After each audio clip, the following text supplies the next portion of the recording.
శ్రీ సత్యాన్ని నెత్తి మీద పట్టుకొని పనిచేస్తున్నాడు బిగ్ బాస్. ఇప్పటికే అన్ఎక్స్పెక్టెడ్ షాకింగ్ ఎలిమినేషన్ అంటూ అర్జున్ సూర్య ఎలిమినేషన్ తర్వాత ఇప్పుడు గీతూ రాయల్ చేసుకుంటూ అభిమానులకు షాక్ ఇచ్చేస్తూ వచ్చేశాడు.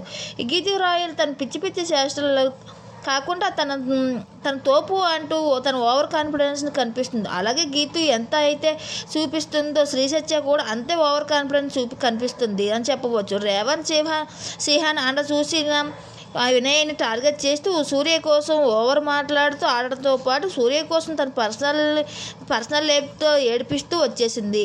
ఇంకా అయితే ఎనియా విషయంపై గీతు ఫ్యాన్స్ ఫైర్ అవుతూ వచ్చేసారు. గీతు కంటే శ్రీ సత్య ఆట ఏమాత్రం బాగుందనేసి గీతుని ఎలిమినేట్ చేసుకుంటూ వచ్చారు. గీతు కంటే శ్రీ సత్య ఏమాత్రం ఆట బాగా ఆడుతుందని గీతుని ఎలిమినేట్ చేసుకుంటూ వచ్చారు. గీతు కనీసం కంటెంట్ అయినా ఇవ్వడానికి ట్రై చేస్తుంది, కానీ శ్రీ సత్య ఏమాత్రం చేసింది వెనక మాటలు తప్ప ఆడడం తప్ప ఏమీ లేదు, చేసింది ఏమీ లేదంటూ ఫైర్ అవ్వుకుంటూ వచ్చారు.